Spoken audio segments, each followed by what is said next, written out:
Good morning. I am Venson Holman, and this is my brother Ernest. I'm buried back there where those pretty flowers are. Yeah, I'm up the hill. Maybe Venson will tell us about that later. Ernest and I were born in Tullahoma, Tennessee. Just a wide spot in the road, you might say.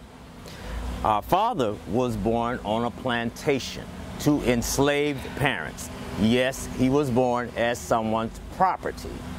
By the time I came along, he was married and had a wife and 7 children. He worked in a sawmill. Slavery wasn't far behind us, though. And white folks in Tullahoma, they didn't see much point in equal rights for people like me and Ernest. The Klan was strong in Tennessee.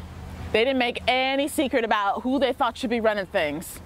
Local law rarely went after them for terrorizing or even lynching black people. And you couldn't vote them out unless you could afford the poll tax. Tullahoma didn't offer many reasons to stay, and plenty to leave.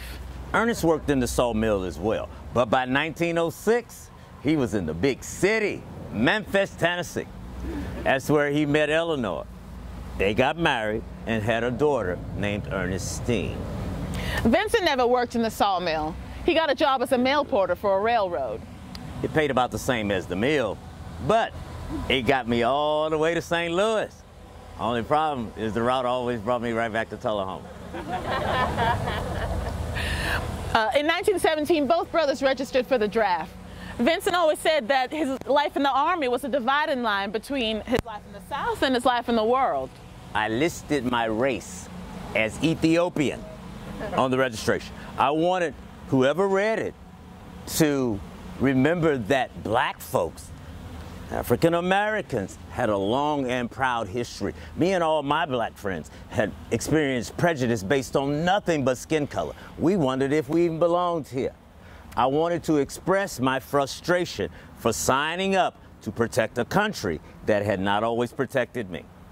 During the First World War, African Americans couldn't serve in units carrying weapons. So many worked handling freight, or like Venson, delivering it. I ended up in France, then back to New York. When I got out of the service, I knew I would never live in the South again. My dreams were bigger than that. Something about California called to me. 2 years later, Venson and I were married and living in Long Beach, right on California Avenue by 11th Street. Ernest, Ernestine, and Eleanor lived over on Cerritos. I had a steady job. I was one of only 2 blacks on the city payroll. It afforded me a nice little mortgage on a place over on 15th near Terminal. We were the only black family in the area. So let's move on to the more interesting parts of our lives, shall we? Well, that's a really long list. Where do you want to start? Where we found the perfect place for our talents and interests, the Prince Hall Masonic Lodge. You and Ernest were invited to join the Sunset Lodge, and Eleanor and I joined the Queen Beach chapter of Eastern Star.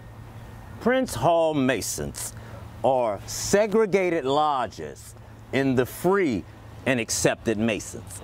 White people had their lodges in their Eastern Star, and we had ours. It's funny. Over time, it seems the white lodges have all closed or consolidated, but ours are still going strong. What else you want to tell these nice people? I have an immodest admission. Both me and Venson have beautiful singing voices. It's one of the things that attracted me to him.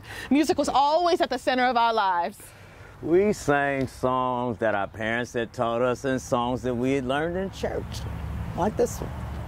Gonna lay down my burden Down by the riverside, down by the riverside, down by the riverside, ain't gonna study war no more.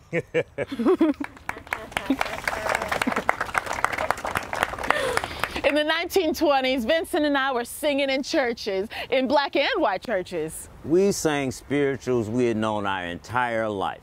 And when we were invited to the white churches, we introduced our music to their members. See, in those times, our artistic and social lives were segregated, but that did not mean that white people didn't want to hear our music.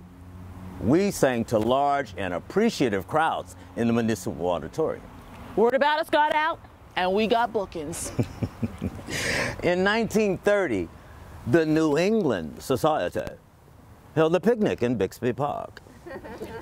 The Sun-Times reports, quote, Negro singers on New England picnic program, unquote. Our faces and appearances showed up quite regularly in the newspapers of the 1920s and 30s. Yes, it did. We sang a lot of things, but you were a very creative and charming hostess at that point in time. But let's go back. Let's talk about the American Eagle. Yes. See, we were reported on in the American Eagle an awful lot, but that was the African-American paper in Los Angeles. Whenever papers like the Press-Telegram, the local papers, when they reported on African Americans, they were telling stories of criminals and crimes, and they chose stories to fit their biases.